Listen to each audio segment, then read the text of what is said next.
रविवार व्रत कथा। प्राचीन काल में किसी नगर में एक बुढ़िया रहती थी। वो प्रत्येक रविवार को सुबह सूर्योदय से पूर्व उठकर स्नानादि से निवृत्त होकर घर के आंगन को गाय के गोबर से लीपकर स्वच्छ करती थी।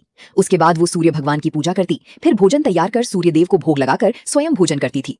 भगवान भास्कर की कृपा से उसे किसी प्रकार की चिंता और कष्ट नहीं था। धीरे धीरे उसका घर धन धान्य से भरता गया। उस बुढ़िया को सुखी देखकर उसकी पड़ोसन उससे जलने लगी। बुढ़िया के पास कोई गाय नहीं थी, अतः रविवार को घर लीपने के लिए वो पड़ोसन के आंगन में बंधी गाय का गोबर लाती थी। पड़ोसन ने ईर्ष्या में आकर अपनी गाय को घर के भीतर बांध लिया, जिस कारण बुढ़िया को रविवार को गोबर नहीं मिला। बुढ़िया अपना आंगन नहीं लीप सकी। आंगन न लीप पाने के कारण उसने न तो भोजन बनाया, न ही सूर्यदेव को भोग लगाया और स्वयं भी भोजन नहीं किया। सूर्यास्त होने पर वो भूखी प्यासी सो गई। इस प्रकार उसने निराहार व्रत किया। रात्रि में सूर्य भगवान ने उसे स्वप्न में दर्शन दिए और उन्होंने भोग न लगाने का कारण पूछा। बुढ़िया ने बहुत ही करुण स्वर में पड़ोसन द्वारा घर में गाय बांधने और गोबर न मिल पाने की व्यथा कही। सूर्यदेव ने अपनी भक्त की परेशानी का कारण जानकर उसकी परेशानियां दूर करते हुए कहा, माता, मैं आपकी भक्ति से प्रसन्न हूँ। मेरा व्रत करने और कथा सुनने से निर्धन को धन और बांझ स्त्रियों को पुत्र की प्राप्ति होती है। इसलिए मैं आपको एक ऐसी गाय देता हूँ जो सभी इच्छाएं पूर्ण करती है। स्वप्न में उस बुढ़िया को ऐसा वरदान देकर भगवान सूर्य अंतर्ध्यान हो गए। प्रातः काल सूर्योदय से पूर्व जब उस बुढ़िया की आंख खुली तो अपने घर के आंगन में एक सुंदर गाय और बछड़ी को देखकर वो हैरान हो गई। पड़ोसन ने जब बुढ़िया के आंगन में सुंदर गाय को देखा तो वो उससे और अधिक जलने लगी। जैसे ही गाय ने सोने का गोबर किया, पड़ोसन की आंखें फटी की फटी रह गईं। पड़ोसन ने उस बुढ़िया को आसपास न पाकर तुरंत उस गोबर को उठाया और अपने घर ले गई तथा अपनी गाय का साधारण गोबर वहां रखाई। बुढ़िया को सोने की गोबर के बारे में पता ही नहीं चला और वो पहले की तरह भगवान सूर्यदेव का व्रत करती रही और कथा सुनती रही।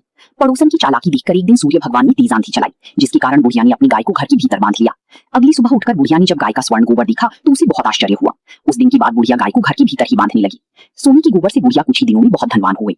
अब पड़ोसन बुरी तरह जल भूनकर राख हो गई। जब उसे सोने का गोबर पाने का कोई उपाय नहीं सूझा तो वो राजा के दरबार में पहुंची और राजा को सारी बात बता दी। राजा ने अपनी सैनिक भेजकर बुढ़िया की गाय लाने का आदेश दिया। सैनिक बुढ़िया के घर पहुंचे। उस समय बुढ़िया सूर्य भगवान को भोग लगाकर स्वयं भोजन ग्रहण करने वाली थी। राजा के सैनिकों ने गाय को खोला और अपने साथ महल की ओर ले चले। बुढ़िया ने सैनिकों से गाय न ले जाने की करुण प्रार्थना की। वो बहुत रोई चिल्लाई, लेकिन राजा के सैनिक नहीं माने।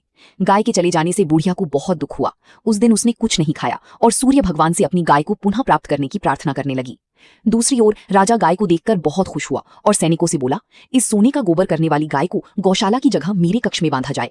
सुबह जैसे ही राजा उठा, सारा महल गोबर और बदबू से भरा देखकर राजा घबरा गया। उसने सैनिकों से गंदगी साफ करने को कहा, परंतु गोबर साफ ही नहीं हो रहा था। जितना साफ करते वो उतना ही फैलता जाता। ये देखकर राजा अत्यंत क्रोधित हुआ और उसने पड़ोसन को राजमहल में बुलवाकर उसे दंडित किया। इसके बाद राजा ने तुरंत बुढ़िया को आदर सहित महल में बुलवाया और उससे क्षमा मांगते हुए सम्मान सहित उसकी गाय लौटा दी। तत्पश्चात राजा के महल से सारी गंदगी स्वतः दूर हो गई। तब बुढ़िया ने राजा को रविवार के व्रत की महिमा और भगवान भास्कर द्वारा गाय दिए जाने की सारी बात बताई। राजा ने भी अपने राज्य में घोषणा कराई कि सभी स्त्री पुरुष सूर्यदेव की कृपा प्राप्त करने के लिए रविवार का व्रत किया करें।